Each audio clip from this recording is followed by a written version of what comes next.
Assalamualaikum warahmatullahi wabarakatuh. Perkenalkan, kami dari kelompok 9 ingin mempresentasikan hasil kerja kelompok kami yang berjudul Teknik Peningkatan Kinerja Prosesor.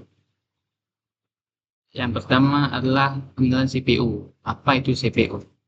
Prosesor atau Central Processing Unit, atau dikenal dengan CPU, adalah otak dari komputer, sama seperti otak kita yang berpikir dan mengambil keputusan. Prosesor juga membaca perintah program dan mengeksekusinya satu persatu. Fungsi utama CPU adalah melakukan perhitungan matematika dan logika, menjalankan instruksi dari program atau software, mengontrol aliran data antar komponen komputer. Diukur kecepatannya dalam satuan GHz atau GHz. Urgensi peningkatan kinerja. Kebutuhan teknologi terus meningkat. Software modern berkembang pesat dan membutuhkan kekuatan komputasi yang jauh lebih besar setiap detiknya. Kecepatan GHz. Kinerja CPU awalnya hanya ditingkatkan melalui kecepatan clock cycle. Limit fisik kecepatan clock saat ini sudah mentok karena batasan panas suhu thermal silicon chip. Kenapa kinerja prosesor perlu ditingkatkan? Karena ada beberapa komponen yang memerlukan prosesor tinggi, seperti gaming modern, kecerdasan buatan, editing video, serta server internet. 3 teknik utama peningkatan kinerja prosesor. Yang pertama, pipelining. Pipelining adalah instruksi diproses seperti ban berjalan, beberapa tahap berjalan bersamaan. Yang kedua, parallel processing. Parallel processing adalah banyak data atau instruksi diproses secara serentak oleh banyak unit pemproses. Yang ketiga adalah multi-core processor. Multi-core processor adalah satu chip punya banyak inti core yang bekerja secara mandiri. Metode pipelining atau cara kerja ban berjalan dalam prosesor. Analogi pipelining. Kita contohkan adalah analogi pabrik. Bayangkan, pabrik mobil dengan ban berjalan. Stasiun A memasang rangka, stasiun B memasang mesin, stasiun C memasang cat. Semua stasiun bekerja bersamaan untuk mobil yang berbeda, bukan menunggu satu mobil selesai baru mulai yang lain. Begitu juga pipelining. Instruksi dipecah menjadi beberapa tahap. Setiap tahap dikerjakan oleh unit hardware yang berbeda. Beberapa instruksi berbeda diproses secara bersamaan. Hasilnya lebih banyak instruksi selesai per detik. Konsep dasar pipelining.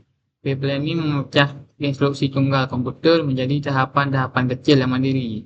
Hal ini memungkinkan pemrosesan secara tumpang tindih atau overlapping. Tahap pipeline klasik. Yang pertama, instruction feed. Yang kedua ada instruction decode. Yang ketiga ada execute. Yang keempat ada memory access. Dan yang kelima ada read back. Masalah pipeline hazard. Apa itu hazard? Hazard adalah situasi di mana instruksi berikutnya dalam pipeline tidak dapat dijalankan pada siklus clock yang ditentukan. Pipeline stall. Ketika hazard terjadi, pipeline akan memanggil stall atau kemacetan sementara yang CCP instruksi kosong atau fumble atau NOP hingga hambatan transaksi. Contoh hazard. Bercabangnya aliran instruksi.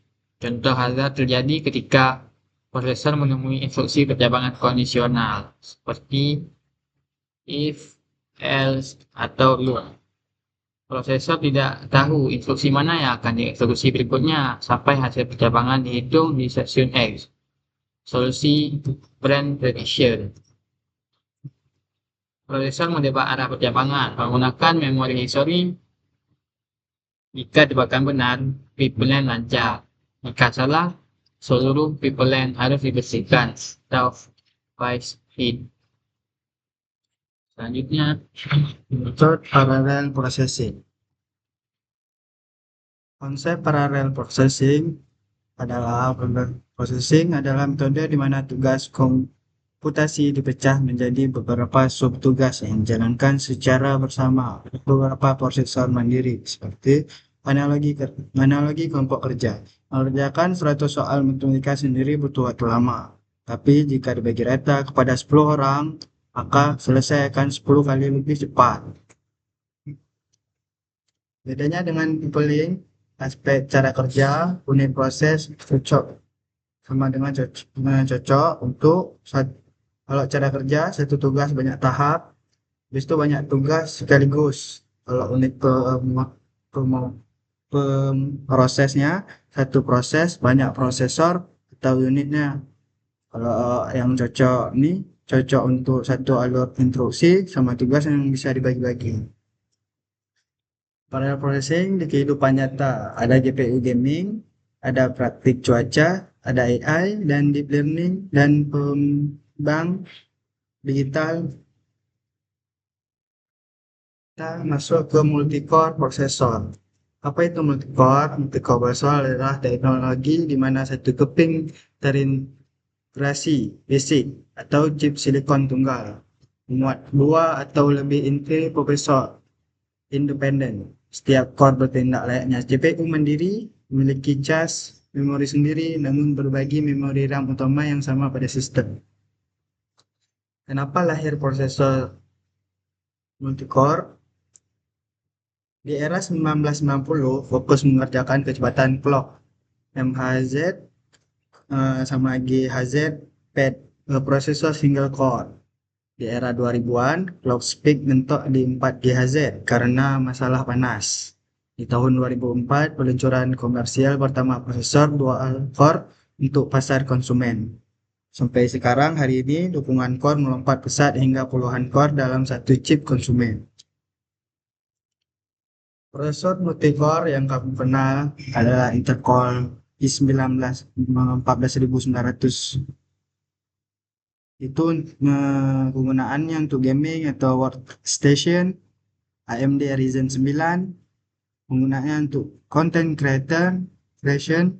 Habis itu ada Apple M3 Ultra itu untuk profesional kreatif.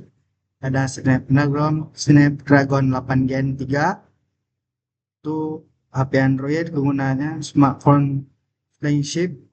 Ada Apple A17 Pro kegunaannya di iPhone 15 Pro. Habis itu ada Nvidia H100 GPU penggunaan AI atau deep learning.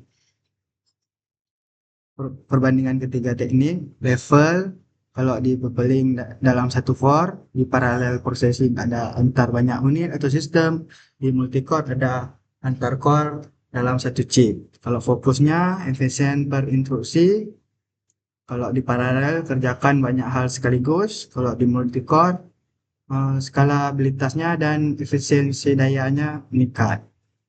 Kalau butuh SW khusus, kalau di profiling tidak, dia transparan jadinya. Paralel bisa perlu program paralel, multicore juga bisa perlu threading. Konsumen daya kalau di people learning dia rendah dayanya. Kalau parallel processing sangat tinggi. Kalau di multicore sedang sampai tinggi. Kalau contoh nyata, semua CPU di Tupeling, di People ini, dia semua CPU modern. Kalau di parallel processing, GPU supercomputer. Kalau di multicore, ada Intel, AMD, Apple Silicon. Yang cocok untuk, kalau aspek yang cocok untuk, kalau People ini, dia cocok untuk semua program. Kalau paralel, dia cocok AI sama simulasi besar. Kalau di multicore, dia cocok untuk di stacking harian. Kesimpulan dari semua itu adalah people ini instruksi dipecah jadi tahap-tahap yang berjalan bersamaan seperti ban berjalan. Makin banyak state, makin efisien. Kalau di paralel processing, banyak data atau tugas dikerjakan bersamaan oleh banyak unit, ideal untuk AI atau GPU dan komputasi di skala besar. Kalau tipe prosesor, satu chip dengan banyak core mandiri, solusi dari masalah panas akibat naiknya clock terus-menerus. Sekian dari kami. Hanya ini yang bisa kami kerjakan di sini. Assalamualaikum warahmatullahi wabarakatuh.